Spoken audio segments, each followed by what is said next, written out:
Good morning friends. Start करिए આપણે જનીન થેરાપી।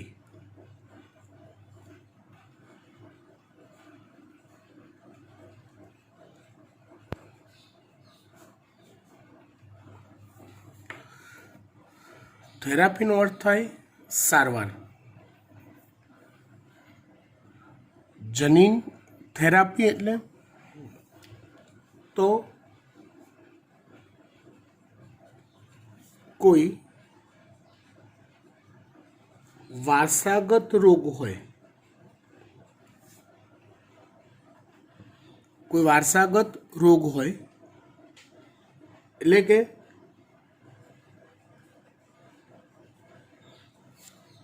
જનીનિક ખામીથી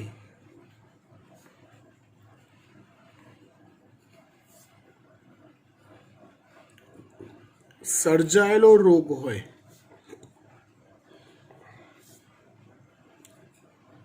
रोग होय तो तेनी सारवार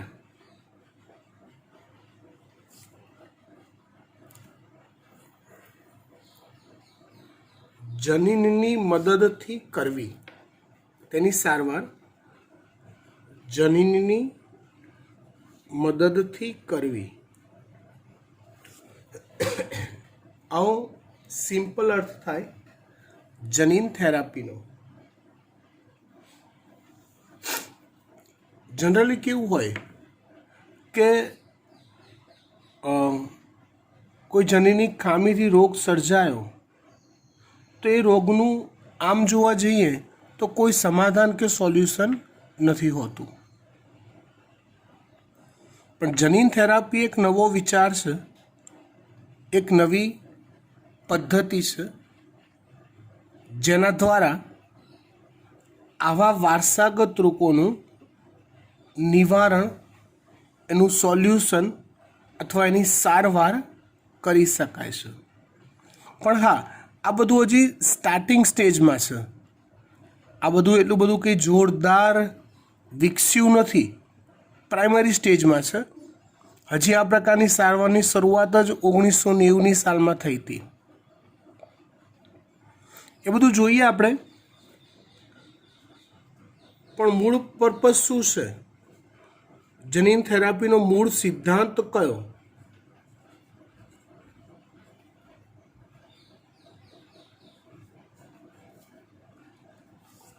तो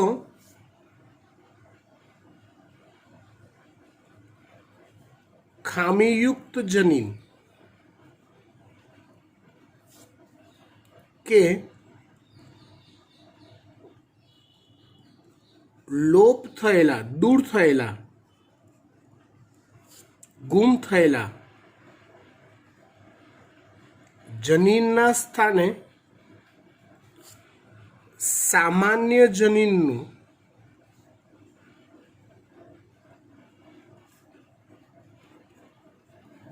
कोषमां उमेरण करवुं। आ एक सर्वसामान्य सिद्धांत छे के जेनाथी जनीन संबंधित खामीथी थयेला रोगनुं निवारण करी शकाय छे। એટલે ધારો કે આ કોઈ કોષ હોય, એની અંદર अलग अलग अलग घણા બધા જનીનો હોય, પણ કોઈ એક જનીન કે જે ખામીયુક્ત જનીન છે,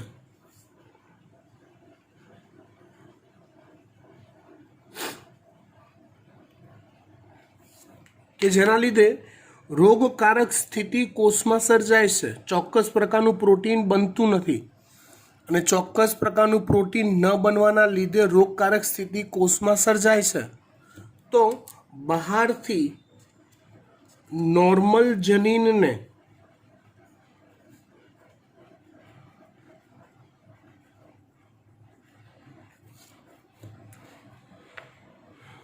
કોષમાં દાખલ કરાવવામાં આવે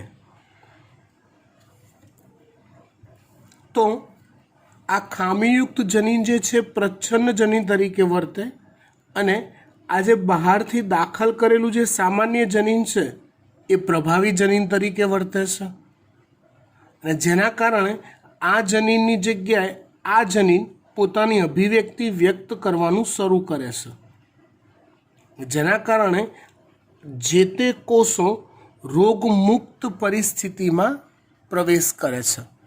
આ એક સામાન્ય સિદ્ધાંત છે. શેનો? જનીન થેરાપીનો.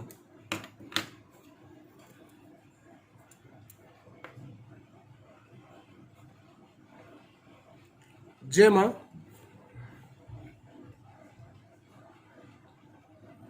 બહારથી તૈયાર કરેલા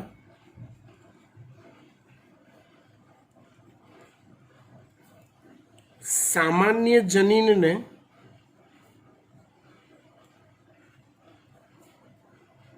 વાહક, હવે મનુષ્યના કોષોને સારવાર આપવાની છે.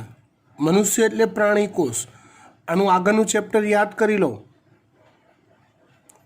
તમે કયા કોષનો યજમાન કોષ તરીકે ઉપયોગ કરો છો એના પરથી નક્કી થાય કે તમે કઈ સારવાર આપો છો.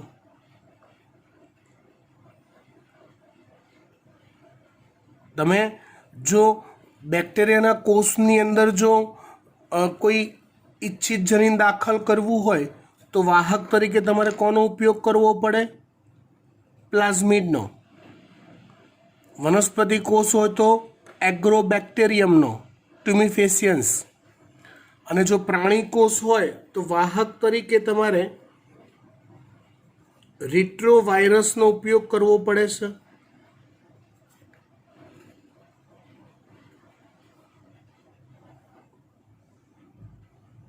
વાયરસનો ઉપયોગ કરી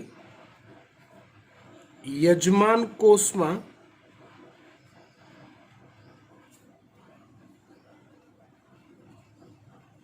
સ્થાપિત કરવામાં આવે છે.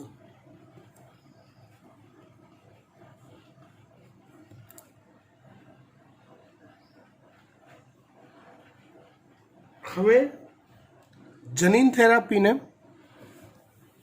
ની જે સારવાર છે એ સારવાર બે પ્રકારની હોય. મુખ્યત્વે આ સારવારના કેટલા પ્રકાર હોય? તો બે પ્રકાર હોય.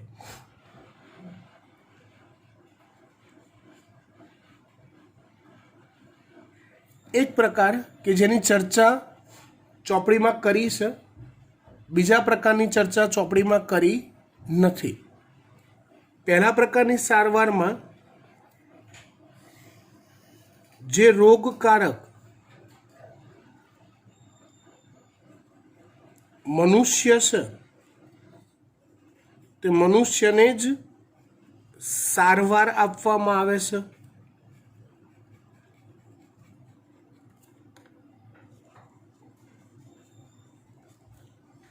અથવા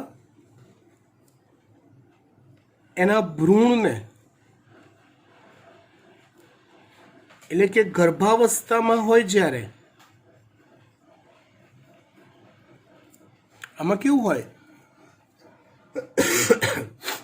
કે હાલ કોઈ સ્ત્રી ગર્ભવતી હોય તો સોનોગ્રાફી સહિતની ઘણી બધી એવી સિસ્ટમ્સ ડેવલપ થયેલી છે કે જેનાથી ગર્ભસ્થ શિશુની માહિતી પ્રાપ્ત કરી શકાતી હોય છે. તો બચ્ચું ગર્ભાવસ્થામાં હોય ને ત્યારે જ જો જાણી લેવાયું હોય કે આ બાળક જનીની ખામીથી પીડાય છે, સમજો, તો એવા સંજોગોમાં એ વિકસતા ગર્ભને સારવાર આપવામાં આવે. અને જો એ ન જાણી શકાયું હોય તો જન્મ પછી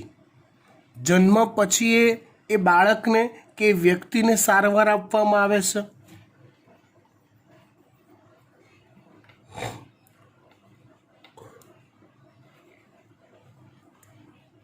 ભ્રૂણમાં અથવા ગર્ભાવસ્થામાં ભ્રૂણને સારવાર આપવામાં આવે છે.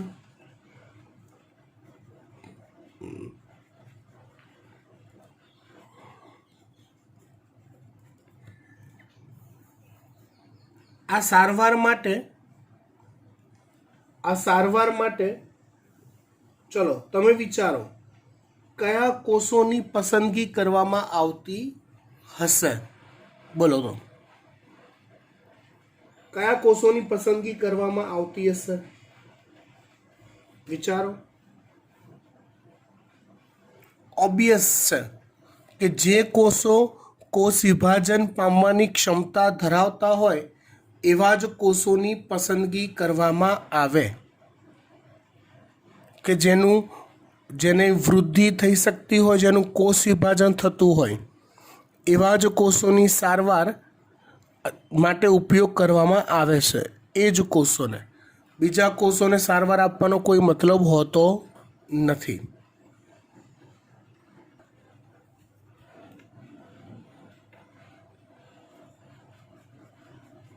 સારવાર માટે ઉપયોગમાં લેવાતા કોષો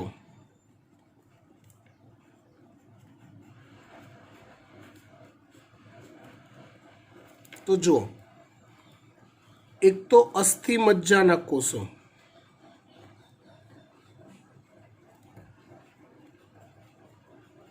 અસ્થિ મજ્જા એટલે કે બોન મેરો,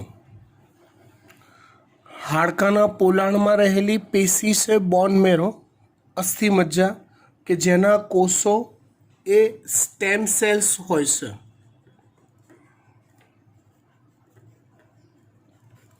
અથવા આરક્ષિત કોષો હોય છે કે જે વિભાજનશીલતાનો ગુણધર્મ ધરાવતા હોય છે. તો અસ્થિ મજ્જાના કોષોમાં સારવાર અપાતી હોય છે. અથવા તો પછી રુધિરના લસિકા કોષોમાં આ સારવાર અપાતી હોય છે. અથવા તો પછી કોને સારવાર અપાય? રુધિરના લસિકા કોષોને.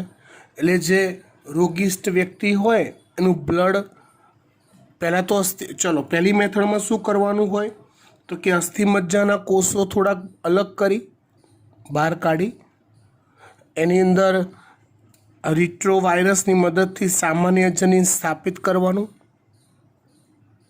એ સ્થાપિત કર્યા પછી એ અસ્થિ મજ્જાના કોષોનું લેબોરેટરીમાં સંવર્ધન કરવાનું. એક મોટા જથ્થામાં અસ્થિ મજ્જાના કોષો તૈયાર થાય પછી એ અસ્થિ મજ્જાને શરીરમાં ફરી પાછું ટ્રાન્સપ્લાન્ટ કરવાનું.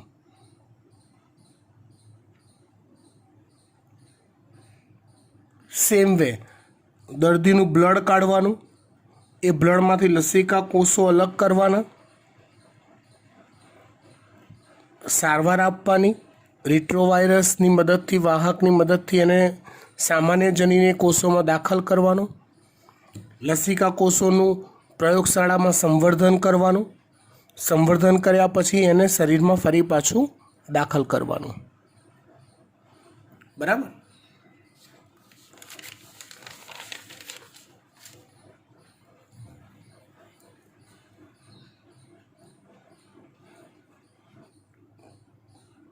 પરંતુ આ સારવારની એક મર્યાદા છે. શું મર્યાદા છે? તો કે કોષો, કોઈ પણ કોષ હોય એ આ જીવન અથવા જીવન પર્યંત જીવિત રહેતા નથી. કોષો આજીવન એટલે કે જીવન પર્યંત જીવિત રહેતા નથી. ઓબ્વિયસલી દરેક કોષનું એક ચોક્કસ આયુષ્ય હોય, એ થાય એટલે નાશ પામે છે, નવા કોષો બનતા હોય છે. એટલે શું થાય?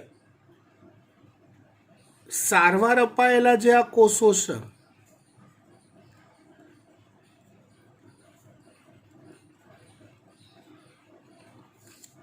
એ કોષોનો સમયાંતરે નાશ થાય જ છે.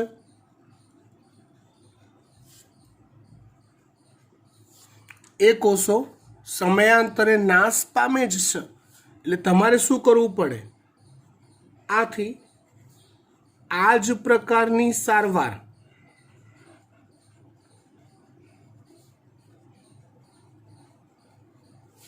વારંવાર આપવી પડે છે.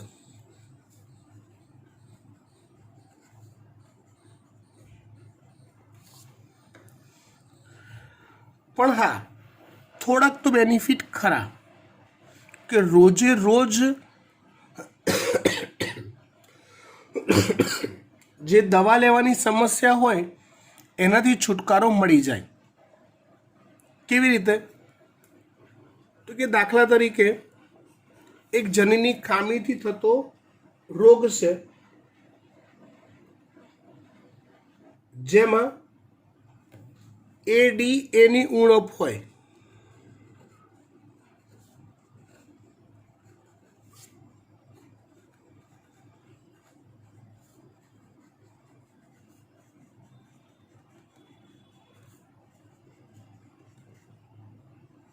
ADA એટલે એડિનોસાઇન ડીએમિનેસ. એડિનોસાઇન ડીએમિનેસ.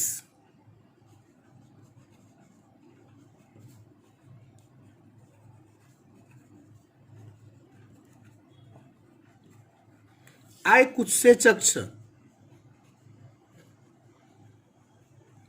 અને આ ઉત્સેચક એ વ્યક્તિની રોગ પ્રતિકારકતા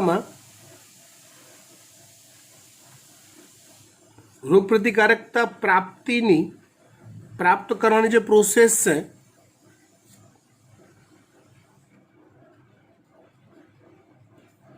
મહત્વનો ભાગ ભજવે છે.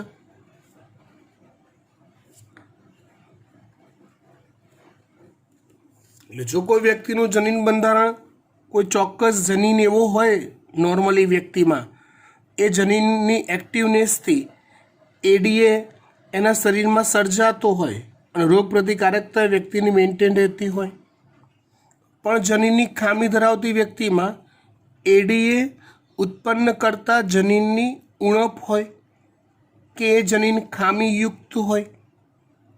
તેવા સંજોગોમાં એ વ્યક્તિમાં એડિનોસાઇન ડીએમિનેઝ ઉત્સેચક ઉત્પન્ન થતો નથી. તો સમજો એની સારવારની રૂઢિગત મેથડ શું હતી? રૂઢિગત એટલે પરંપરાગત. કઈ રીતે સારવાર અપાતી હતી? તો વ્યક્તિને રોજે રોજ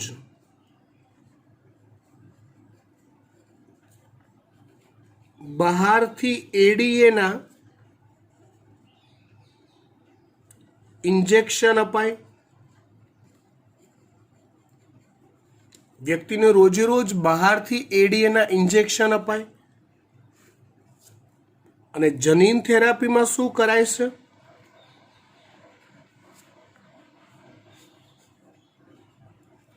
તો કે એના કાં તો અસ્થિ મજ્જાના કોષોને કે કાં તો દર્દીના લસિકા કોષોને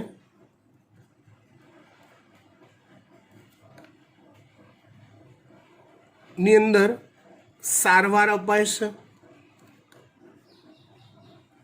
મતલબ એ કોષોને શરીરની બહાર કાઢી સામાન્ય જનીને કોષોમાં રિટ્રોવાયરસની મદદથી અંદર દાખલ કરી એ કોષોનું લેબોરેટરીમાં સંવર્ધન કરી ફરી પાછું શરીરમાં સ્થાપિત કરી દેવાય. આ બંનેમાં ફરક શું? તો કે આ રોજ આપવું પડે. પણ આ જનીન થેરાપીમાં જ્યાં સુધી અસ્થિ મજ્જાના કોષો, જે કોષોને સારવાર અપાય છે એ, કે લસિકા કોષો જેને સારવાર અપાય છે એ કોષો જ્યાં સુધી જીવંત રહેશે ત્યાં સુધી તમારે બહારથી ADA આપવું પડતું નથી. જ્યાં સુધી આ કોષો જીવંત છે ત્યાં સુધી ચાલ્યા કરે, ગાડું ગબડ્યા કરે. જ્યારે ફરી પાછું આ કોષો નાશ પામે સારવાર અપાયેલા, ત્યારે ફરી પાછું તમારે રીટ્રાન્સપ્લાન્ટની પ્રોસેસ કરવી પડે.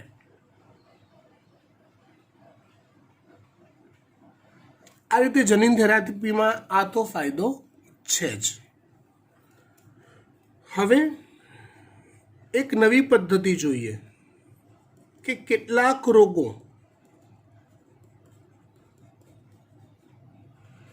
ની સારવાર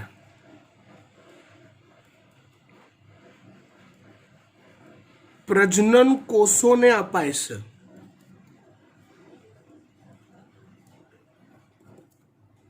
જેનો ફાયદો એ થાય કે જે નવી પેઢી સર્જાય એ નવી પેઢીમાં કાયમી રોગ મુક્તિ મળે છે.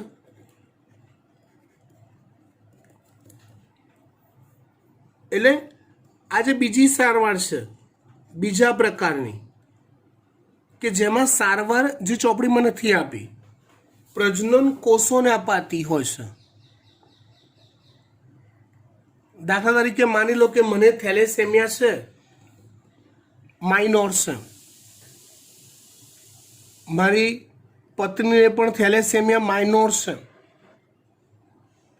એટલે બંનેમાંથી કોઈને પણ થેલેસેમિયાના ચિહ્નો એવા જોરદાર નથી.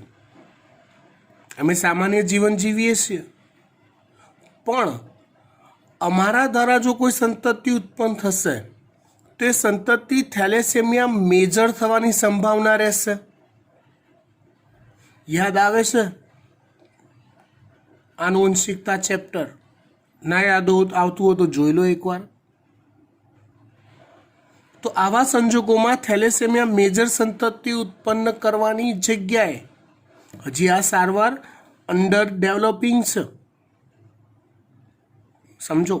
પણ એની જગ્યાએ એવો વિચાર આપી શકાય કે ભાઈ વ્યક્તિના મારા શુક્રકોષ અને મારી પત્નીના અંડકોષ ને શરીરની બહાર કાઢી, રાઈટ, અને એ શુક્રકોષને સારવાર આપી દેવાય અને સામાન્ય જનીન એ શુક્રકોષમાં ઉમેરી દેવાય. સેમ મેથડથી સેમ એવું સામાન્ય જનીન અંડકોષમાં ઉમેરી દેવાય અને પછી યુગ્મનજ કે ફલિતાંડ બનાવવામાં આવે. તો નવા રચાતો જે ગર્ભ છે એનો પ્રથમ કોષ જ રોગ મુક્ત થઈ ગયો. એમાંથી આખો ગર્ભ વિકાસ થશે તો એ પૂરેપૂરો ગર્ભ વિકાસ રોગમુક્ત રહેશે, સંતતિ રોગમુક્ત રહેશે. અને ઇવન ધો એનાથી આગળની જે પેઢી રચાશે ને એ સંતતિ મોટી થઈને પ્રજનન કરશે તો એની અંદર પણ આ જ સામાન્ય જનીન વર્કઆઉટ કરતું હશે. એટલે વારસાગત રોગનું કાયમી સોલ્યુશન આ આવી ગયું, બરાબર. જેનો ફાયદો નવી પેઢીમાં કાયમી રોગ મુક્તિ મળે છે, જેમાં શુક્રકોષ અને અંડકોષને લેબોરેટરીમાં જનીન થેરાપીની સારવાર આપી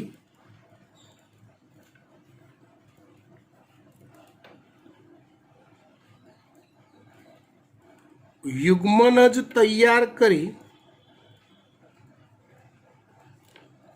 પુનઃ માતાના શરીરમાં સ્થાપિત કરાય છે.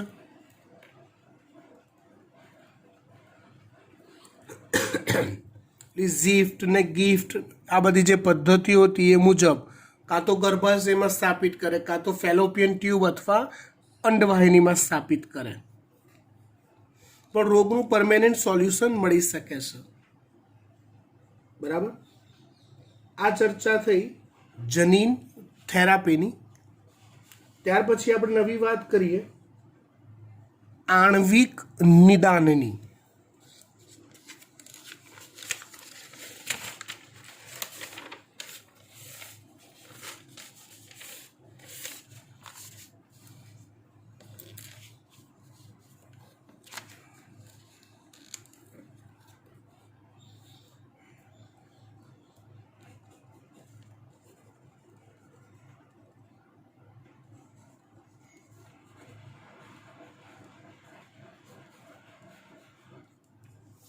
નિદાનનો અર્થ થાય ઓળખ કરવી રોગની अथवा डायग्नोसिस करवू। बराबर। चर्चा है आणविक अणुस्तरनी प्रक्रिया थी। टॉपिक शुरू करूँ ए पहला थोड़ुंक फंडामेंटल जे बाबत मारे कहेवी छे हूँ क्लियर कर दूँ पहला कि जुओ कोईपण रोग होय ने ए रोगनी शरूआत मोटे भागे जनीनथी थाय। ए जनीनथी एनी असर कोष पर आवे, कोषथी पेशी पर आवे, पेशीथी अंग पर आवे। मतलब के रोगकारक स्थितिनी शरूआतनो अनुभव तो हमेशा जनीन के कोषो ज करे छे। त्याथी एनी असर पेशी पर अने पछी अंग पर थाय छे। एटले जो कोई रोगकारक होय, वायरस के बैक्टेरिया के कोई पण नी शरीर में वृद्धि ऊपर दर्शावेला क्रम में थाय छे। हवे निदाननी जे रेग्युलर पद्धतिओ छे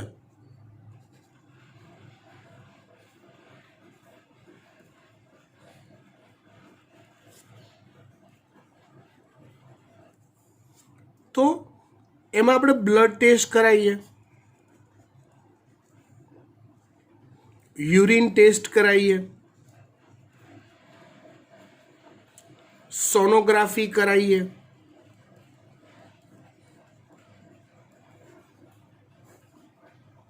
एमआरआई कराईए। आवा बहु बधा प्रकार छे। एंडोस्कोपी करावो। आ बधी कोईपण रोगने जाणवा माटेनी एनुं निदान करवा माटेनी रूढ़िगत पद्धतिओ छे, रेग्युलर मेथड्स छे। पण आ बधी जे निदाननी पद्धतिओ छे ने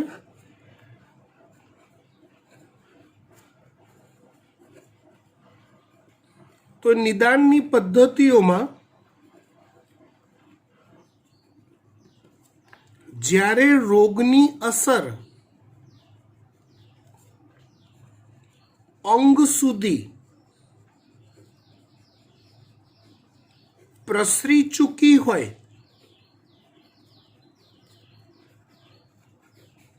पछी ज जाणी शकाय छे। आ बधामां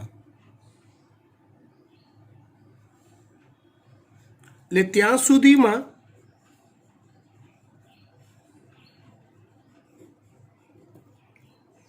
કરોડો अथवा अबजो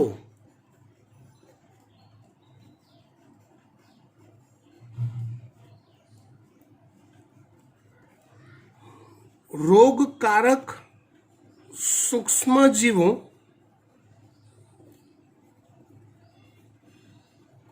शरीर में प्रसरी चूक्या होय छे। मतलब ओलू कहेवाय ने कि एक हद करता वधु मात्रा में रोग फैलाई जाए शरीर में पछी ज आपणे एने अंग स्तरे फैलाई गया पछी ज आपणे एने निदान करी सकीए छे। पछी तमे सारवार लेवा जाओ तो घणा खरा रोगों में बहु ज मोडुं थई गयुं होय छे। एना टेक्स्टबुक में उदाहरण आपेला छे, समझो। चलो दाखला तरीके हूँ एम कहूँ एड्स, एक उदाहरण हूँ समझाऊँ छूँ खाली। एड्स रोग तो गंभीर रोग छे। जो शरूआतना तबक्कामां आ रोग विશે माहिती मळी जाय छे तो व्यक्तिने बचाई शकाय।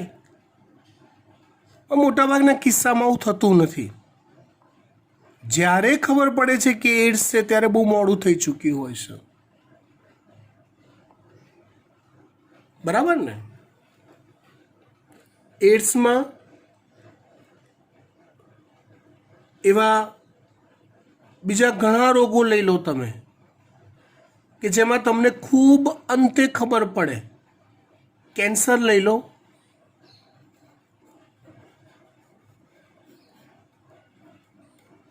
જેવા રોગોમાં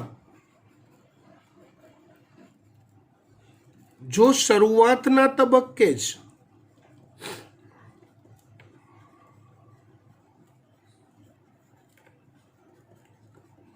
રોગને જાણી શકાતો હોત તો શરૂઆતના તબક્કે રોગોને જાણવા માટેની પદ્ધતિ છે આણ્વિક નિદાન.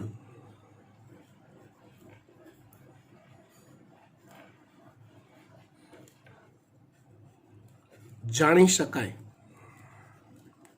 શરૂઆતના તબક્કે જ કે રોગકારક સ્થિતિ છે કે નહીં. આણ્વિકનો અર્થ થાય અણુ સ્તરે, સિમ્પલી કોષીય સ્તરે. કોઈ રોગ કોષીય સ્તરે છે, તમને ફેલાવાની શરૂઆત થઈ રહી છે તો એ જાણી શકાય. અને કોષીય સ્તરે જ જો રોગ હજી ફેલાયેલો હોય તો એને સરળતાથી દૂર કરી શકાય છે. કઈ મેથડનો ઉપયોગ થાય અહીંયા એ તમે સમજો.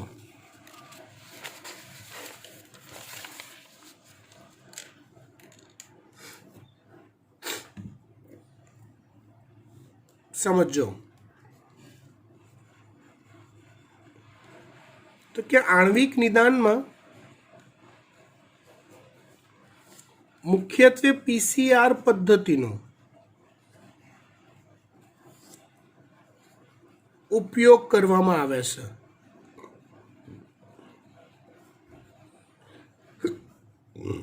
મુખ્યત્વે કઈ પદ્ધતિનો? પીસીઆર પદ્ધતિનો ઉપયોગ કરવામાં આવે છે. પીસીઆર એટલે પોલિમરેઝ ચેન રિએક્શન પદ્ધતિ. જેમાં શું કરવામાં આવે તો સમજો, વાતને સમજવા પ્રયત્ન કરજો.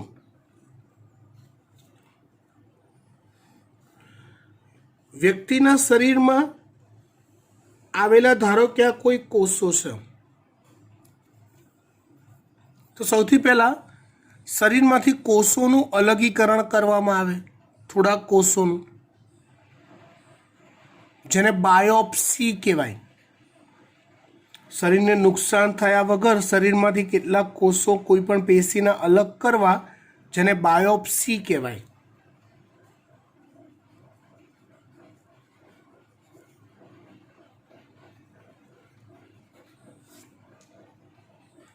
હવે એ કોષોમાં ચોક્કસ જનીનો ખામીયુક્ત થયા જશે તો જે રોગકારક સ્થિતિમાં આવે. કેમ કે કોષના ઈચ એન્ડ એવરી લક્ષણ જનીનને આભારી છે. કોષના ઈચ એન્ડ એવરી લક્ષણ, દરેક લક્ષણ કોને આભારી છે? જનીનને જ આભારી છે. તો કોઈ ખામીયુક્ત જનીન હોય એટલે બેક્ટેરિયા કે વાયરસ જેનો ચેપ લાગ્યો છે, બેક્ટેરિયા કે વાયરસ જેનો ચેપ લાગ્યો છે તે કોઈ ચોક્કસ જનીનને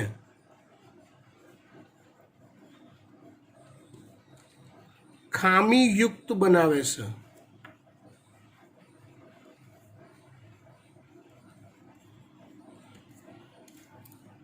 બેક્ટેરિયા કે વાયરસ જેનો ચેપ લાગ્યો છે એ કોઈ ચોક્કસ જનીનને ખામીયુક્ત બનાવે છે. વાત સમજજો બરાબર. વૈજ્ઞાનિકોને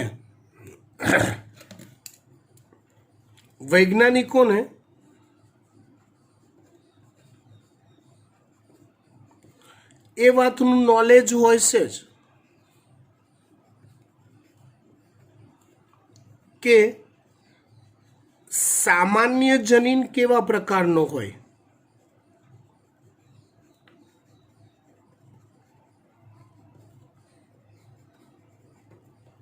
ઓલા પરથી એટલે શેના પરથી? હા, ઓલો એક આખો પ્રોજેક્ટ આવતો હતો જેને આપણે હ્યુમન જીનોમ પ્રોજેક્ટ કહેતા હતા. એના પરથી સામાન્ય જનીન કેવું હોય એ વૈજ્ઞાનિકોને ખબર જ હોય.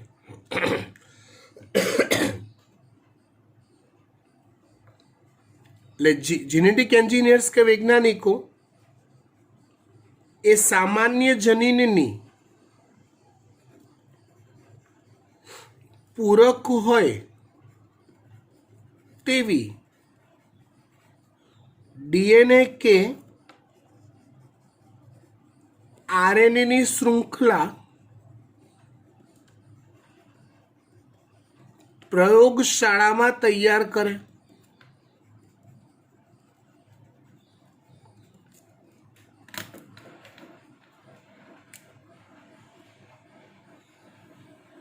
આ એવી શૃંખલા છે, ધારો કે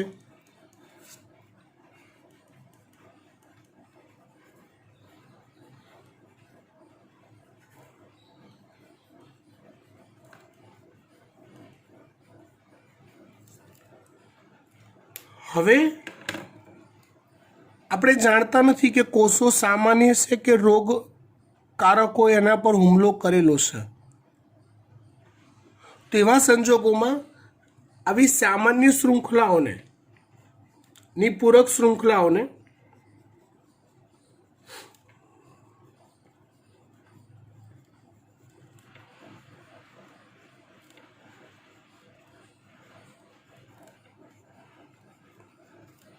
રેડિયો એક્ટિવ અસર આપવામાં આવે છે.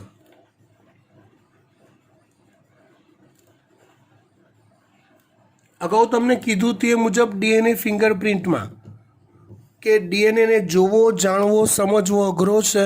રેડિયો એક્ટિવ અસર આપો તો જ તમે એનો અભ્યાસ કરી શકો એમ છો. એટલે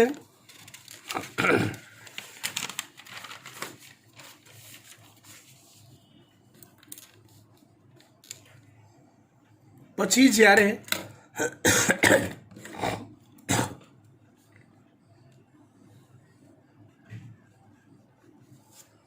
આ ખામીયુક્ત જનીન હોય કોષની અંદરનું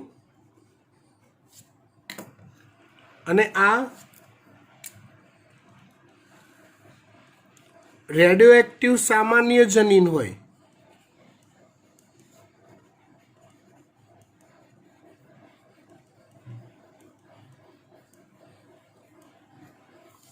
તો કોષમાં બંનેને એકબીજાના સંપર્કમાં લાવવામાં આવે તો બંનેની વચ્ચે જોડાણ થઈ શકતું નથી, કેમ કે પૂરી એ પૂરક શૃંખલા આની અંદર બંધ બેસી શકતી નથી. પણ જો જનીન સામાન્ય હોય, રોગકારક સ્થિતિ ન હોય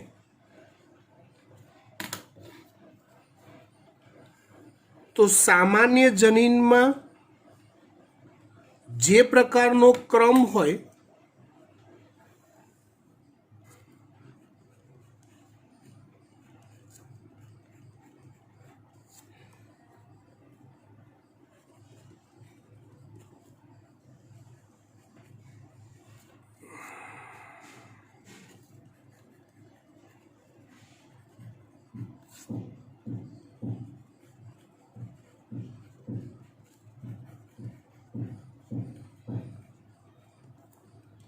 એ સામાન્ય જનીનના પૂરક જનીન સાથે એનું જોડાણ થઈ જશે અને કંઈક આવી રચના બનશે.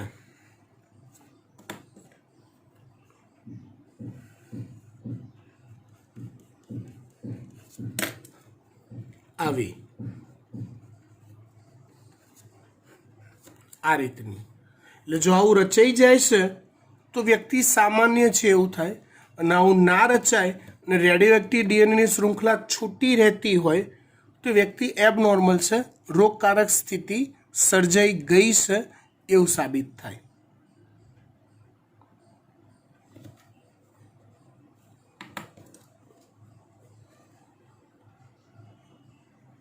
ઓટો રેડિયોગ્રાફી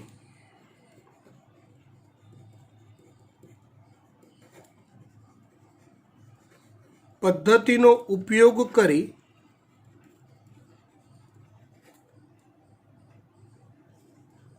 સામાન્ય કે રોગકારક કોષો ને ઓળખી શકાય.